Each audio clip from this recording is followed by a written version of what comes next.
ఈ ఇమాన్యుయల్ కళ్యాణ్ ఏమైందబ్బా వీళ్ళకి? అంత మంచి ప్లేయర్స్, అంత స్ట్రాంగ్ ప్లేయర్స్ ఇలా ఆడుతున్నారేంటి? ఇలా కన్నింగ్ స్ట్రాటజీస్ వేస్తున్నారేంటి? నాకు అర్థం కావట్లే. ఇమాన్యుల్ అయినా ఓకే, ఎప్పుడు సెల్ఫిష్ గానే ఆలోచిస్తాడు. ఈ కళ్యాణ్కి ఏమైంది?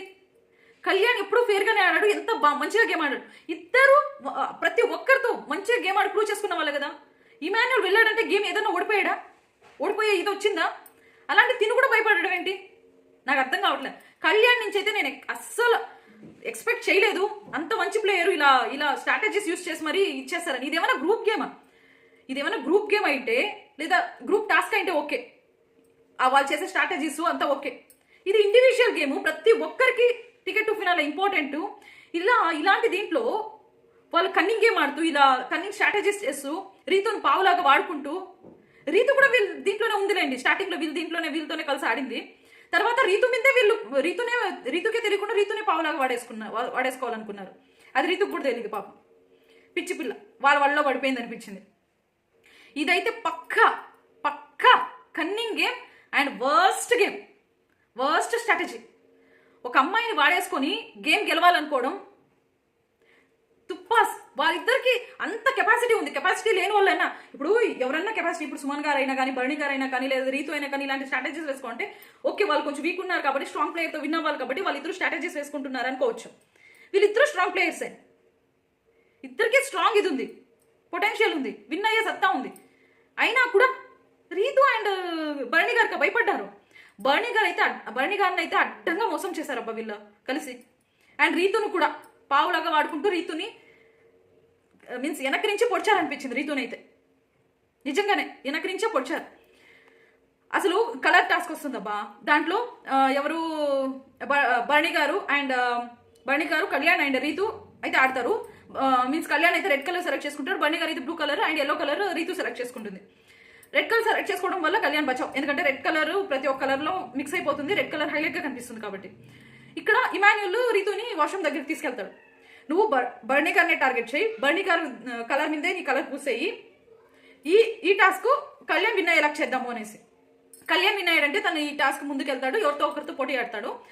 సో మనం నెక్స్ట్ ఆడుకోవచ్చు అనేసి అయితే ప్లాన్ వేస్తారనమాట. ఎంత వర్స్ట్ అంటే బర్ణి గారిని టార్గెట్ చేశారు. ఇక్కడ బర్ణి గారికి టార్గెట్ చేసి బర్ణి గారిని పంపించేయాలనుకున్నారు. This is worst strategy. ఏమైపోతుందో తెలుసా, ఇలా ఆడడం వల్ల వాళ్ళు ఎన్ని గేమ్స్ గెలిచినా, ఎంత ఆడినా వాళ్ళు ఆడిన గేమ్స్ అంతా వేస్ట్ అయిపోతుంది. ఈ స్ట్రాటజీ ఒక్కటే గుర్తుండిపోతుంది అందరికి. ఇది ఎందుకు తెలుసుకోలేకపోయినారో నాకు అస్సలు అర్థం కావట్లేదు. ఇమాన్యుల్ మెయిన్ సూత్రధారి. ఇమాన్యుల్ కళ్యాణ్కి స్టార్టింగ్లో ఎవరైనా పర్లేదు ఆడేస్తామన్నట్టుంటే ఇమాన్యుల్ వెళ్ళి చెప్తాడనమాట, మనం ఇద్దరు ఉందాము, ఆడదాము అని, ఇలా చేద్దాము అనేసి. ఇంకా కళ్యాణ్ కూడా అక్సెప్ట్ చేస్తాడు. అక్సెప్ట్ చేయడం చాలా రాంగ్. అసలు కళ్యాణ్ నుంచి ఇది ఎక్స్పెక్ట్ చేయలేదు. It's very bad. దాని తర్వాత కలర్ గేమ్లో వెళ్ళి ఇమాన్యుల్ చెప్పినట్టే రీతు వెళ్ళేసి కలర్స్ అంతా బర్ణి గారికే పూసేస్తుంది. బర్ణి గారు కలర్ తీసుకుంటూ వస్తున్నా కూడా చైని కొట్టేయడం అంతా చేస్తుంటుంది. అండ్ బర్ణి గారు కూడా తోసేస్తారు, పట్టుకుంటారు. సో ఇద్దరు అలా ఆడుకుంటుంటే వాళ్ళు వదిలేస్తారు అనమాట. వదిలేసి వాళ్ళకేం వాళ్ళు ఆడుకుంటూ ఉంటారు. బర్ణి అయినా కూడా రీతు బర్ణి గారినే టార్గెట్ చేస్తుంది. ఈ టాస్క్లో కళ్యాణ్ విన్ అయిపోతాడు. తనుజ సంచలకంగా ఉంటుంది, కళ్యాణ్ని విన్నర్ అనేసి ఇచ్చేస్తుంది. అండ్ కళ్యాణ్ వెళ్ళేసి సుమన్ గారికి అయితే పోటీ నెక్స్ట్ గేమ్ ఆడతాడనమాట. అండ్ ఇది అయిన తర్వాత వెళ్ళి వాళ్ళిద్దరూ మాట్లాడుకుంటున్నారు. ఎవరు? ఇమాన్యుల్ అండ్ కళ్యాణ్ మాట్లాడుకుంటుంటారు. ఏమని, మనము నెక్స్ట్ గేమ్ ఎలాగైనా రీతునే గెలిపిద్దాము, రీతు గెలిచిందంటే తను వెళ్ళి బర్ణి గారినే సెలెక్ట్ చేసుకుంటుంది, కంపల్సరీ బర్ణి గారినే సెలెక్ట్ చేసుకుంటుంది. అప్పుడు వాళ్ళలో ఎవరు విన్ అయినా పర్లేదు, మనకు కాంపిటీషన్ తగ్గిపోతుంది అనేసి. ఇది ఎక్కడి తొక్కలో స్ట్రాటజీ అబ్బా. మీరు వెళ్ళి వాళ్ళని మీన్స్ వాళ్ళతో విన్ అవ్వలేరా? బర్ణి గారితో మీరు విన్ అవ్వలేరా? రీతుతో మీరు విన్ అవ్వలేరా? కావాలని ఓడిపోవడం ఏంటి? వచ్చి మాట్లాడుతుంటారు. అంటే మనం ఎలాగైనా రీతునే విన్ అయ్యేలా చేద్దాము, మనం ఓడిపోదాం, కావాలని ఓడిపోదాము. కాకపోతే మనం కావాలని ఓడిపోయామన్నట్టు రీతుకు తెలియకూడదు. రీతుకు తెలిసిందంటే మళ్ళీ తను రివర్స్ స్ట్రాటజీ వేసి మనల్ని ఎవరినో ఒకటి సెలెక్ట్ చేసుకునేస్తుంది అనేసి. సెలెక్ట్ చేసుకుంటే ఏంటి? నాకు అర్థం కావట్లేదు. సెలెక్ట్ చేసుకుంటే రీతుతో ఆడలేరా మీరు? ఇలా పిరికి పందల్లాగా భయపడుతున్నారేంటబ్బా. అది ఇమాన్యుల్, కళ్యాణ్, రీతుకు భయపడుతున్నారా? అసలు నాకు అర్థం కావట్లేదు. ఎందుకు ఇన్ని స్ట్రాటజీస్, వీళ్ళు ఎంత గేమ్ ఆడినా వేస్ట్ కదా అక్కడ. ఎందుకు ఇలా? అది ఇంకా మిగిలినది బర్ణి గారు అండ్ రీతు. ఏదైనా కూడా మనం ఫేర్గా ఆడి గెలుస్తున్నామంటే దానికి ఒక అర్థం ఉంటుంది. అన్ఫేర్గా ఎన్ని గేమ్స్ గెలిచినా అసలు దాన్ని గెలుపుకి అర్థం ఉండదు. ఇది స్ట్రాటజీ అని వాళ్ళు ఫీల్ అవుతున్నారు. ఇది స్ట్రాటజీ కాదు, వెన్నుపోటు. ఇది స్ట్రాటజీ కాదు, కన్నింగ్ గేమ్. అస్సలు నచ్చట్లేదు నాకు ఈ గేమ్ అయితే వాళ్ళిద్దరి నుంచి నేను ఎక్స్పెక్ట్ చేయలేదు. ఇమాన్యుల్ వల్ల ఎక్స్పెక్ట్ చేస్తామేమో కానీ కళ్యాణ్ నుంచి అయితే ఎక్స్పెక్ట్ చేయలేదు ఇమాన్యుల్తో కలిసి ఇలా ఆడతాడని చెప్పేసి. అండ్ దాని తర్వాత ఓకే కావాలనేసి రీతు దగ్గర వీళ్ళు ఓడిపోదాం అనుకుంటున్నారు. మీన్స్ కాయిన్ గేమ్ అయితే పెడతారన్నమాట. అంటే కావాలని ఓడిపోదాం అనుకుంటారు. దాని తర్వాత రీతుని పిలుస్తారనమాట. రీతు వచ్చి కూర్చుంటుంది. రీతుతో చెప్తున్నారు ఏంటి, రీతు నువ్వు ఒకవేళ నువ్వు గెలిస్తే భరణి గారిని కదా సెలెక్ట్ చేసుకునేది. నేను భరణి గారిని అంటుంది రీతు. తర్వాత కళ్యాణ్ నువ్వేమన్నా సెలెక్ట్ చేసుకుంటావు, నువ్వు గెలిస్తే కూడా భరణి గారినే కదా అంటాడు. అప్పుడు నేను కూడా భరణి గారిని అనేసి ఇమాన్యుల్.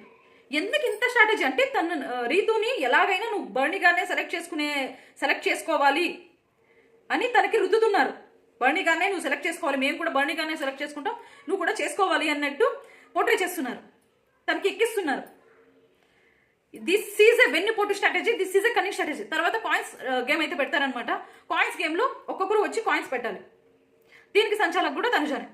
ఓకే ఒక్కొక్కరు వచ్చి బజర్ కొడతారు. అండ్ మీన్స్ ఎవరు బిగ్ బాస్ అయితే చెప్తారనమాట ఇన్ని కాయిన్స్ అనేసి. ఫస్ట్ మీన్స్ సంజన గారికి అయితే చెప్తారు 6 కాయిన్స్ అనేసి.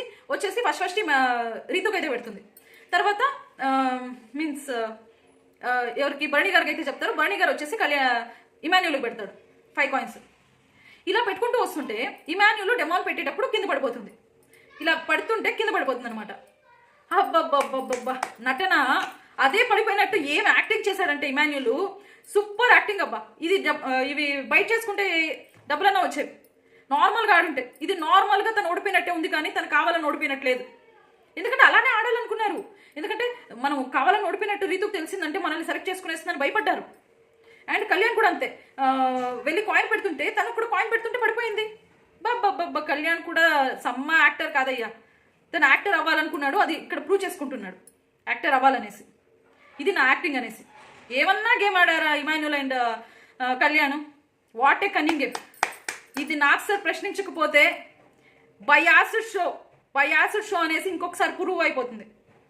It's a cunning game by Kalyan and Emmanuel. అస్సలు నచ్చలేదు. దీంట్లో రీతు కూడా ఉంది. రీతు పాత్ర ఇంతుంటే ఇమాన్యుల్ అండ్ కళ్యాణ్ పాత్ర ఇంతుంది. రీతుని కూడా అక్కడ బలిపశువు చేశారు, ఇదైతే పక్క.